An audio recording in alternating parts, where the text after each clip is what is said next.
All right, team, welcome to another episode of the Exceptional Leadership Podcast.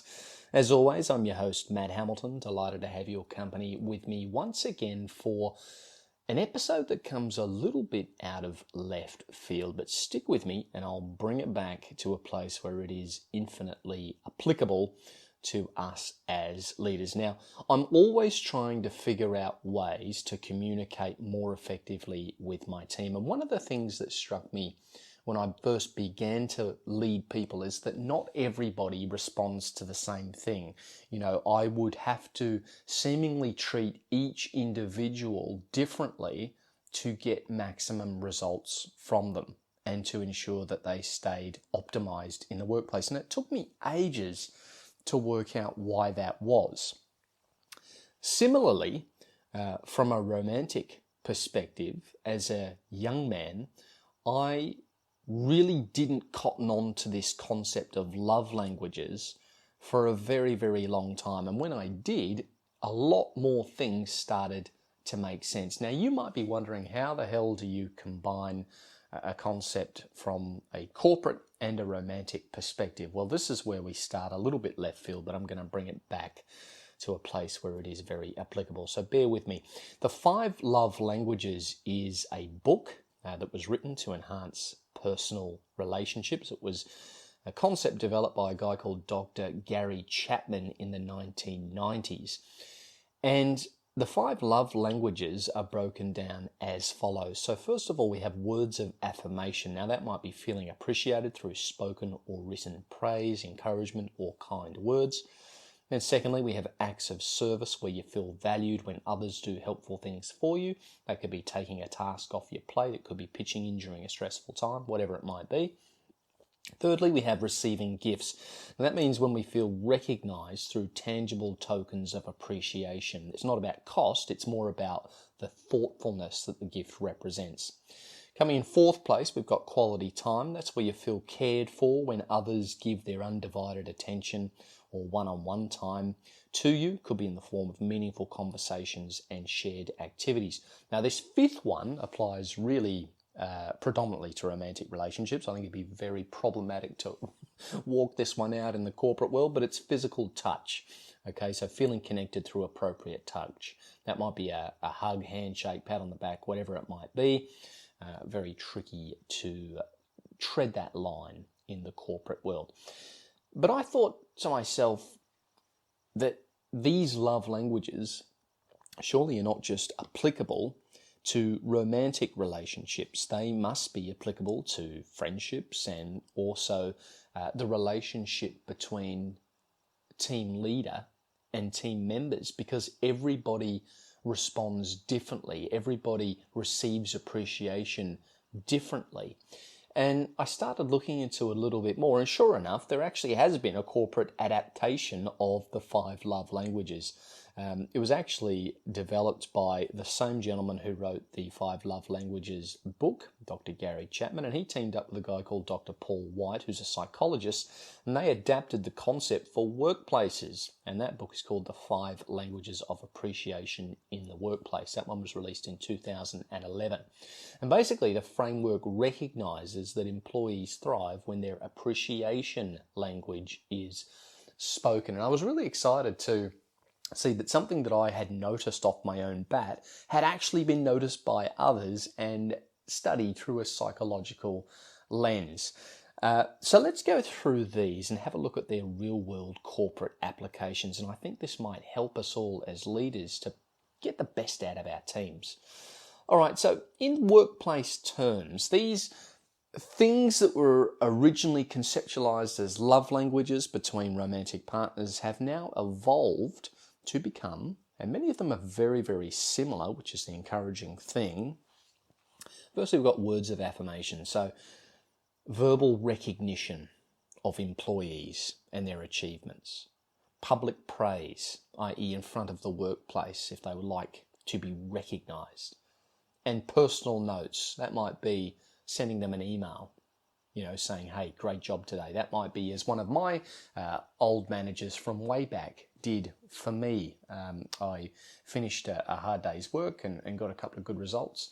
And he called me after hours at the end of the day and just said, I want you to know that you did a fantastic job today. And that really stuck with me as a young man, because I hadn't really had a manager do that before. Then we have acts of service, so helping with workload, offering support during busy times. That can be really valuable to people. Thirdly, we have tangible gifts in the workplace. So this could be thoughtful rewards. That might be a coffee, event tickets, small tokens that show personal knowledge and appreciation with respect to the effort that has been exhibited on behalf of the employee. Then fourth, we have quality time. Now, this is an interesting one, isn't it? Sometimes from a one-on-one catch-up perspective between manager and team member, people don't really want to spend undue amounts of one-on-one time with you. They don't want to catch up every single week and debrief you on exactly what their week looks like. They just want to be left alone to get on with it.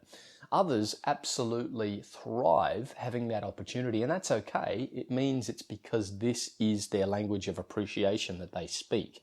They thrive on you giving them quality time. So that's one-on-one mentoring, could be undivided attention in meetings, team building time, so on and so forth. Now the fifth one, and I was surprised that they actually went here, but they've actually said appropriate physical touch in the workplace. And I was a little surprised, as I said, but then when I saw what they were suggesting, I thought, well, that actually makes sense. So they're talking about handshakes, fist bumps in the workplace after a job's well done, maybe a pat on the back if that's a culturally appropriate thing in the workplace that you're operating in. I tend to try and keep physical contact out of the picture completely. I just think it's the safest way to go as a leader. I don't mind, however, the fist bump. It's very, very difficult to misinterpret a fist bump, but things like hugs, things like pats on the back, I tend to stay away from that stuff as a leader, and I suspect you would probably be well advised to do the same. So stick with a fist bump. That's generally pretty safe. Everyone knows what that means.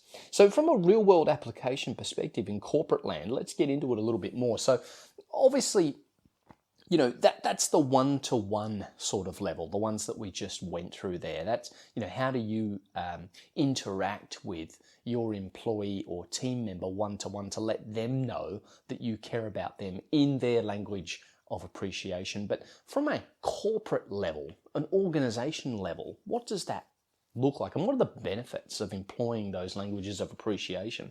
So firstly, you've got employee recognition programs that you can roll out organization wide to let people know on the whole that you appreciate them.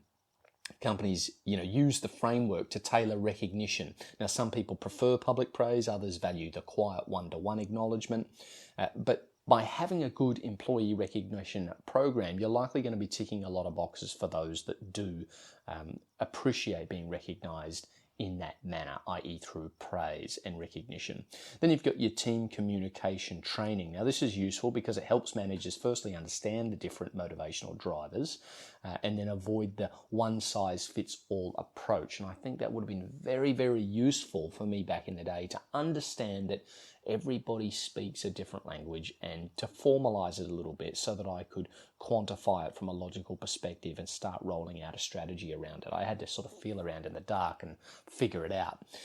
Thirdly, we have retention and morale. This is an obvious benefit of rolling out these communication styles to show appreciation. So studies show when employees feel genuinely appreciated in a way that resonates with them, that's the key bit, engagement and loyalty increases. So there is absolutely a measurable net benefit if you do put some time into this. Everybody likes to feel appreciated in their own way. And then a really big one coming up at the back end here is conflict resolution. This is always the elephant in the room. This is the thing that people generally aren't very good at. So it's understanding different appreciation styles, and then because of that understanding, we're able to reduce misunderstandings. So one employee might feel unseen if their efforts aren't verbally acknowledged, while another might prefer tangible support over words. Very useful stuff. Now, I rolled out off the back of this a little while ago, just something called the Kit Kat Award. So I have fortnightly team meetings with my entire operations team, and I make sure that if I've identified something that someone has done where they go above and beyond, or they show kindness or initiative, whatever it might be, I make sure that in front of everybody in that meeting, they are recipients of the Kit Kat Award, so that they get some formal recognition and they know that I'm appreciative of what they do. They know that I'm paying attention. Now, it's not about the Kit Kat. The Kit Kat costs $2 at the supermarket. It's about the gesture and the thought. It says, I'm thinking of you and I see you. And that is a direct adaptation from this concept of the 5 love languages that have been rejigged to be 5 languages of appreciation in the workplace. So I actually haven't read this book. I've just got the summary of the 5 languages of appreciation in the workplace. I have, however, read the 5 love languages, so I've got a good grounding in it, and I think can probably make good sense of what it's likely to contain. But I do think I'm going to add that to my reading list, as you should probably do as well, and go and have a bit of a look at that and see if there are some even more nuanced ways perhaps that we can together implement this into the workplace and get even better results from our team. So guys, I hope that really helps you. Maybe start thinking a little bit more tactfully and deliberately about the way that you show appreciation in the workplace to your team. And then, of course, maybe even you could bridge that out to your personal and romantic relationships as well. And you might find that you get better results all round. Isn't communication a beautiful thing? It is, I think, the number one place where things fall down. You know, if I see issues in the workplace or issues between people, it is 99.9% of the time because communication's fallen down. And a lot of the time, I think it's because we're speaking different languages. So let's not feel around in the dark anymore, guys. Let's get educated on this and let's start communicating with a bit of purpose and strategy. Really happy that you could join me for this podcast, and I look forward to speaking with you next week. Until then, see you later.